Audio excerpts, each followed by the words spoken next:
क्या हम अपने लिए जीते हैं कभी? हम सोचते हैं हम अपने लिए जीवन जी रहे हैं, पर हम अपने अंदर हजारों जीवन जीते हैं। हम अपने बच्चों का, पत्नी का, पति का, मित्रों का, रिश्तेदारों का, शत्रुओं का, प्रेमी प्रेमिका का, माता पिता का, यहाँ तक कि अपने आस पड़ोस का, जहाँ हम काम करते हैं उन सब का जीवन हम जीते हैं। और जब इतने सारे जीवन हम अपने मन में लेकर घूमते हैं, तब हम कहते हैं कि हमें शांति नहीं मिल रही। और इतने सारे जीवन हम अपने मन में लेकर घूमते हैं, तब हम कहते हैं कि हमें शांति नहीं मिल रही, सुकून नहीं मिल रहा, चिंता लगी रहती है, दुख लगे रहते हैं, हम डिप्रेशन में रहते हैं। और इसका एक ही कारण है कि आप अपना जीवन नहीं जी रहे हैं। आपने पता नहीं किन किन का जीवन अपने सर पर उठा रखा है। जिस दिन आप अकेले होने का साहस जुटा लेंगे और अपने जीवन को जिएंगे, तब आप कहेंगे बड़ी शांति है, बहुत सुकून है, हर तरफ आनंद और सुख है। धरती पर चलने का भी सुख है, भोजन करने और भूखे रहने का भी सुख है, किसी की मदद करने में भी सुख है, किसी से मिलने में भी आनंद है और किसी से बिछड़ने में भी आनंद है। पर यह सब तब होता है जब आप अकेले हो जाते हैं। कभी आपने अपने जीवन को देखा है? वह जीवन नहीं है, वह जिम्मेदारियों का एक बोझ है। जबकि जो अकेला है उसकी तो जिम्मेदारी उठाने में भी आनंद है, वह खुश है उस जिम्मेदारी में। पर क्या आप हैं? जब भी आप पर कोई जिम्मेदारी पड़ती है, आप दुख में, चिंता में, डिप्रेशन में आ जाते हैं। जानवरों की तरह सब मरते हैं और सब जीते हैं। पर थोड़े बहुत भी जागृत है, वो समझते हैं कि जिनके पास समझ है, अंतिम समय में उन्हें समझ आ जाता है कि उन्होंने जीवन जिया ही नहीं बल्कि गवा दिया है। आप अपने जीवन को मत गवाना। जब मरो तो खुशी के साथ कि मैंने कुछ जीवन से जाना, पाया, अनुभव किया। अब कुछ नहीं रहा, अब तो मौत को भी जान लेते हैं, समझ लेते हैं, देख लेते हैं। जैसे ही एक दूल्हा या दुल्हन अपने दुल्हन या दूल्हे के इंतजार में रहता है, आपका इंतजार भी वैसा ही होना चाहिए। ना कि ऐसे जैसे किसी व्यक्ति को जल्लाद फांसी पर लटकाने ले जा रहा हो और वह चीख रहा हो, चिल्ला रहा हो कि अभी तो ये रह गया, अभी तो वह नहीं आया, अभी तो कुछ हुआ ही नहीं, छोड़ दो, बचा लो। एक शिष्य ने अपने गुरु से पूछा, गुरुदेव, इस दुनिया में सबसे बड़ा साहस, वीरता या बहादुरी किस कार्य में है? ऐसा क्या है जिसे करके कहा जा सके कि इस व्यक्ति ने दुनिया का सबसे साहसपूर्ण कार्य किया है?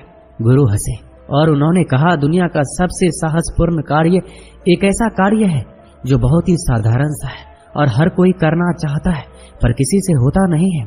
अगर कोई उसे कर सके तो उससे साहसी इस दुनिया में कोई भी नहीं है। शिष्य ने कहा, वह कार्य क्या है गुरुदेव? क्या दुनिया को जीतना या अपना बलिदान देना या अपनी संपत्ति दान में देना या अपनी जान किसी के लिए निछावर कर देना? इनमें से कौन सा कार्य है जो दुनिया का सबसे साहसपूर्ण कार्य है? गुरु ने कहा, बस एक ही कार्य है और वो है अकेले हो जाना। शिष्य ने कहा, यह कौन सा साहसपूर्ण कार्य है? अकेले तो कोई भी हो सकता है और सभी अकेले होने की कोशिश में लगे रहते हैं। यहाँ जिसे देखो सब एक दूसरे से भाग रहे हैं। कोई किसी से नफरत करता है तो कोई किसी को छोड़ देना चाहता है। किसी से बात करो तो पता चलता है कि वह कितना अकेला है। इस प्रकार तो सारी दुनिया ही साहसी कहलाएगी, क्योंकि सभी तो यहाँ अकेले हैं। गुरु ने कहा, सभी की बात छोड़ो, क्या तुम अकेले हो? शिष्य ने कहा, हाँ, मैं बिल्कुल अकेला हूँ। कौन है मेरे पास? अपना परिवार मैंने छोड़ दिया, अपने मित्र, शत्रु सभी को मैंने छोड़ दिया। अब मैं यहाँ बिल्कुल अकेला ही तो हूँ। गुरु ने कहा, इसे अकेला होना नहीं कहते। क्या तुम्हें अपने परिवार की, अपने मित्रों की, अपने रिश्तेदारों की, अपने शत्रुओं की याद नहीं आती? क्या अभी भी तुम उनके बारे में नहीं सोचते? शिष्य ने कहा, हाँ, सोचता तो हूँ और मन में ये ख्याल भी रहता है कि अब वो क्या कर रहे होंगे। पर फिर भी जब से मैंने उन्हें छोड़ा है तब से मैं उनसे नहीं मिला हूँ, ना ही उन्होंने मेरी कोई खबर ली है। तो फिर हुआ ना मैं अकेला। गुरु अपने शिष्य को एक दूसरे स्थान पर ले गए। वहां पर सब नए लोग थे, अनजान लोग थे। शिष्य किसी को नहीं पहचानता था। गुरु ने शिष्य को एक व्यक्ति के बगल में खड़ा कर दिया और पूछा, अब बताओ, क्या तुम अभी भी अकेले हो? शिष्य ने कहा, हाँ गुरुदेव, मैं अकेला ही तो हूँ। ना अपना परिवार है, ना मित्र है, ना रिश्तेदार है, कोई भी तो नहीं है, मैं अकेला ही तो हूँ। गुरु ने कहा, ये जो लोग तुम्हारे पास है इनका क्या? शिष्य ने कहा, मैं तो इसे जानता ही नहीं हूँ। गुरु ने कहा, बस यही तो बात है, किसी के शरीर से होने से फर्क नहीं पड़ता, फर्क पड़ता है तुम्हारे में वह है या नहीं।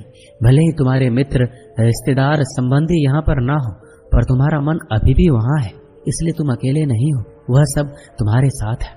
अगर तुम किसी अंधेरी गुफा में रहोगे जहाँ ना कोई पशु हो, ना पक्षी, ना कोई कीट हो, तब भी तुम वहाँ अकेले ही होगे, क्योंकि यह सब जो तुम्हारे मन में बसे हैं तुम्हारे साथ ही रहेंगे।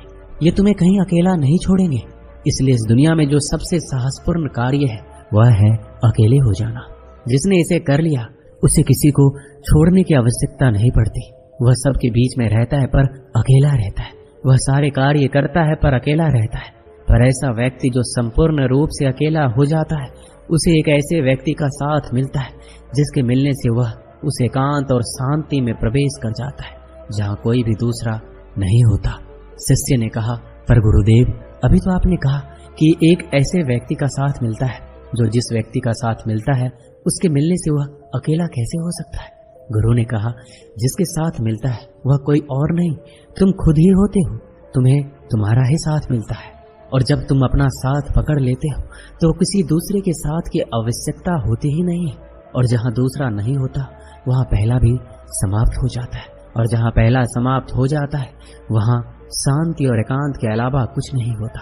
और जहाँ ये स्थिति होती है वहाँ सब कुछ होता है, आनंद होता है। शिष्य को गुरु की बात बहुत अच्छी लगी और उसने तुरंत निर्णय लिया कि वह अकेला होकर ही रहेगा। इसके लिए उसने गुरु से आज्ञा ली और वह एक लंबी यात्रा पर निकल गया जब तक कि वह अकेला नहीं हो जाता। बहुत लंबी यात्रा करने के बाद, अलग अलग गुरुओं से मिलने के बाद 3 वर्ष बाद वह संपूर्ण रूप से अकेला हो गया।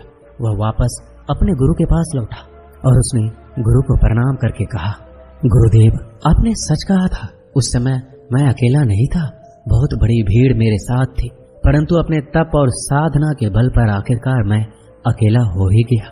मैंने सब कुछ छोड़ दिया।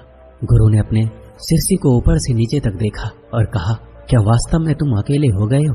शिष्य ने कहा, हाँ गुरुदेव, अब मेरे भीतर मेरे अलावा कोई और नहीं है। गुरु मुस्कुराए और गुरु ने कहा, तुमने यह तलवार क्यों लटका रखी है? शिष्य ने कहा, गुरुदेव, यात्रा बहुत लंबी थी, रास्ते में बहुत सारे खतरे थे, जंगली जानवरों का डर था, इसलिए मैंने यह तलवार अपने पास रखी ताकि मैं अपनी रक्षा कर सकूं।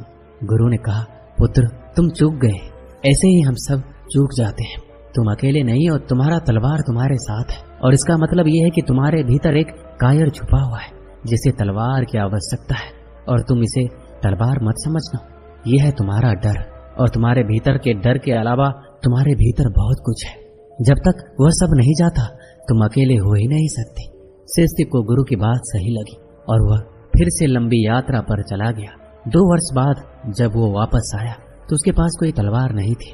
जब वह गुरु के आश्रम में पहुंचा तो गुरु ने उसे देखकर कहा, बहुत ही एकांत है, तुम्हारे भीतर कुछ नहीं छोड़ा और सब कुछ छोड़ दिया। गुरु ने पहचान लिया कि उनका शिष्य अब एकांकी हो चुका है। गुरु ने कहा, इस प्रकार पास खड़े व्यक्ति से कोई फर्क नहीं पड़ता जब तक कि तुम उसे जानते ना हो या तुम्हारी भावनाएं उसके लिए ना हो। उसी प्रकार पास पड़ी तलवार से कोई फर्क नहीं पड़ता जब तक कि तुम्हारी भावनाएं उसके लिए ना हो। शिष्य बिल्कुल अकेला हो चुका था और उस एकांत में, उस अकेलेपन में जो उसने पाया वह कोई ही पाता है, नहीं तो सब ऐसे ही चले जाते हैं। दोस्तों, इस वीडियो में बस इतना ही। मैं आशा करता हूँ कि आपने इस वीडियो से बहुत कुछ सीखा होगा। मिलते हैं अगले वीडियो में। अपना ख्याल रखिएगा। धन्यवाद।